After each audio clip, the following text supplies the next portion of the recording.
Corona വ്യാപനത്തെ വരുതിയിലാക്കാൻ ലോകരാഷ്ട്രങ്ങൾ കിണഞ്ഞു പരിശ്രമിക്കുകയാണ്.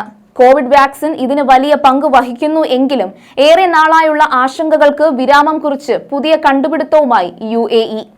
Covid ബാധയെ തുടർന്നുള്ള മരണങ്ങൾ തടയുന്ന കാര്യത്തിൽ സൊട്രോവിമാബ് ചികിത്സ ഫലപ്രദമാണെന്ന് വ്യക്തമാക്കി UAEയുടെ തലസ്ഥാന എമിറേറ്റായ അബുദാബി. 97% പേരിലും രോഗം പൂർണ്ണമായി ചികിത്സിച്ച് മാറ്റാനായതും അബുദാബി ആരോഗ്യവകുപ്പ് അധികൃതർ അറിയിച്ചിരിക്കുകയാണ്. സൊട്രോവിമാബ് മരുന്നുപയോഗിച്ച് ലോകത്താദ്യമായി UAEയിൽ നടത്തിയ കോവിഡ് ചികിത്സയുടെ 2ാം ഘട്ട ഫലം പ്രസിദ്ധീകരിച്ചാണ് അധികൃതർ ഇക്കാര്യം വ്യക്തമാക്കിയിരിക്കുന്നത്. കോവിഡാനന്തര രോഗങ്ങളെ മരുന്ന് ഫലപ്രദമായി പ്രതിരോധിക്കുമെന്നാണ് പുതിയ കണ്ടെത്തൽ. അതേസമയം കോവിഡ് ബാധ ഗുരുതരമായ ആരോഗ്യ സങ്കീർണതകൾ സൃഷ്ടിക്കാനിടയുള്ള രോഗികളിലാണ് പുതിയ മരുന്ന് ഉപയോഗിച്ചുള്ള ചികിത്സ നടത്തിയത്.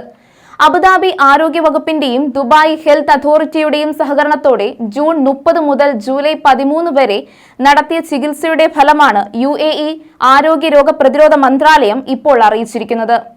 2 ആഴ്ചയ്ക്കുള്ളിൽ 6175 രോഗികൾക്കാണ് പുതിയ മരുന്ന് നൽകിയതെന്ന് അധികൃതർ അറിയിച്ചു. അതോടൊപ്പം ഇതിൽ 52% പേരും 50 വയസ്സിന് മുകളിലുള്ളവരോ ക്യാൻസർ, ഹൃദ്രോഗം, പ്രമേഹം ഉൾപ്പെടെയുള്ള രോഗമുള്ളവരോ ആയിരുന്നു. ഇവരിൽ 97% പേരും 14 ദിവസത്തിനുള്ളിൽ രോഗമുക്തി നേടുകയും ചെയ്തു. ചികിത്സയ്ക്ക് വിധേയരായവരിൽ ഒരാൾ പോലും മരണപ്പെടുന്ന സ്ഥിതി ഉണ്ടായില്ല. 99% പേർക്കും ICU വാസം വേണ്ടി വന്നില്ലെന്നും റിപ്പോർട്ടുകൾ വ്യക്തമാക്കുന്നു. കോവിഡ് ബാധ തുടക്കത്തിൽ തന്നെ കണ്ടെത്തിയവരിലാണ് മരുന്ന് കൂടുതൽ ഫലപ്രദമായതെന്ന് പരീക്ഷണത്തിൽ വ്യക്തമായതായി അധികൃതർ അറിയിച്ചു.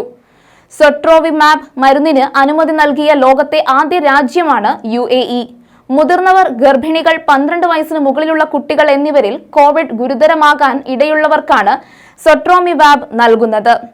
ഇൻട്രാവിനസ് ഡ്രിപ്പ് വഴി 30 മുതൽ 40 മിനിറ്റ് വരെ സമയമെടുത്താണ് മോണോക്ലോണൽ ആന്റിബോഡിയോ സൊട്രോവിമാബ് രോഗികളിൽ കുത്തിവെക്കുന്നത്. മിക്ക കേസുകളിലും 25 മണിക്കൂറിനുള്ളിൽ രോഗികൾക്ക് ആശുപത്രി വിടാൻ ഇതിലൂടെ സാധിക്കുമെന്നാണ് മരുന്ന് നിർമ്മാതാക്കളുടെ അവകാശവാദം.